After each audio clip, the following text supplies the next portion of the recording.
This is the second video in the series on evaluating sources, looking at reviews of Long Day's Journey into Night. This is the second part on, and the topic is evaluating authors. So again, our goal here is to judge the quality and credibility of the review.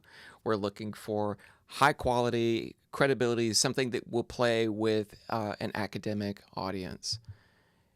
And just to review, there are three areas that we're focusing on: the publication, which was the topic of the first video, the author, which is going to be the topic of this one, and then finally the content of the review will be in the third video.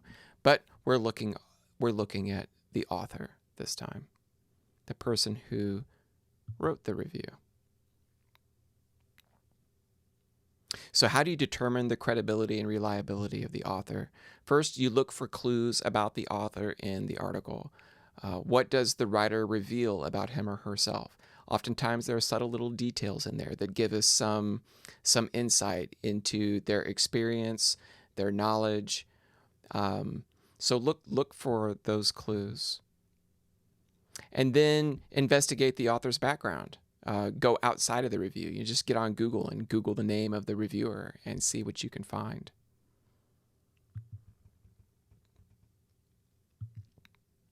So to determine whether a source is popular or academic, another step is to investigate the writer's professional background.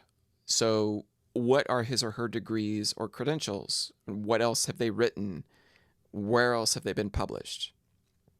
Are they a member of any specialized professional organizations that are relevant to the theater? Have they received any special awards or recognitions?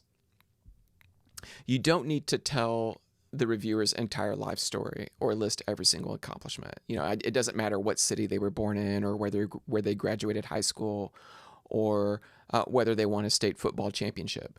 What you're looking for are aspects of their background that are relevant to establishing whether or not they are a credible, reliable reviewer of Eugene O'Neill's plays. So just enough relevant details to establish their knowledge and experience. Sometimes there is important information about the author contained within the article itself, like I said. In the case of the review I'm using for this lesson, J. Chris Westgate's review, the best clue appears at the very end of the article, where we see here his name is attached to an institution, California State University, Fullerton.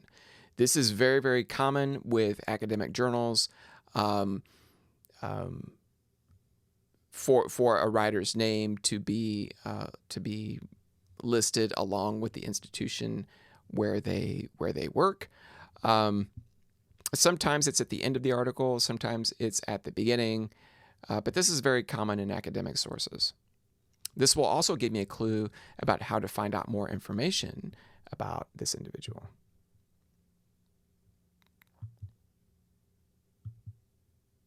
So I could do a Google search to find out more about Chris Westgate. Just Google his name and see what pops up.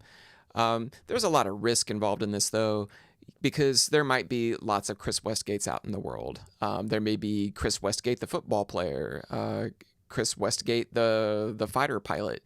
And you have to be very, very careful when you're Googling people that the person you're reading about is actually the same person who wrote your article or your review.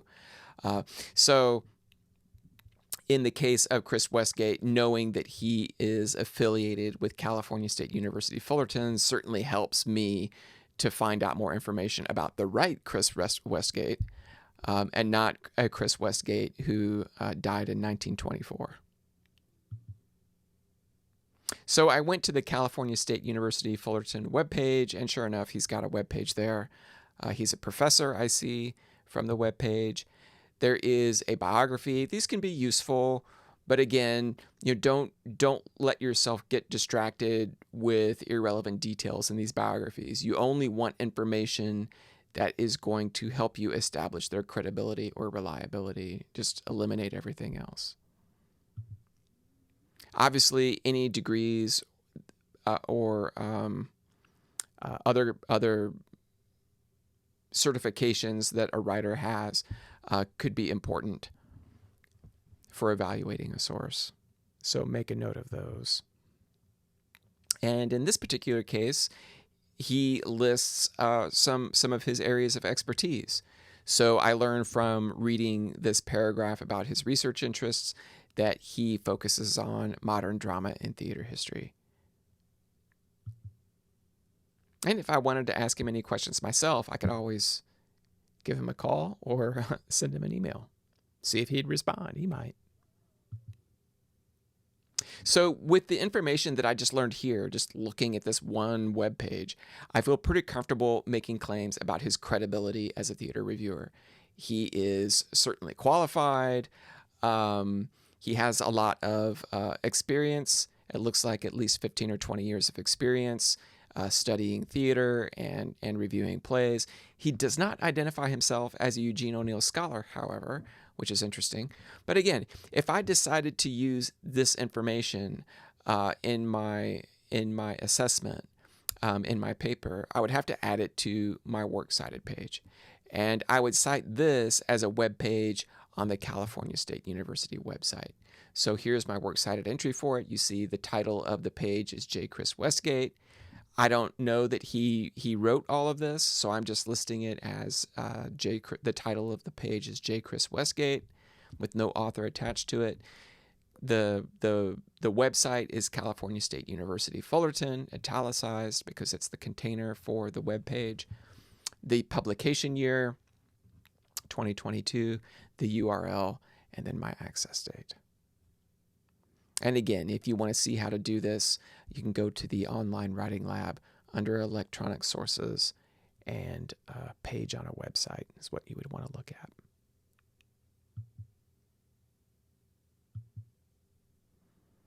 And that concludes the second video in the series Evaluating Sources.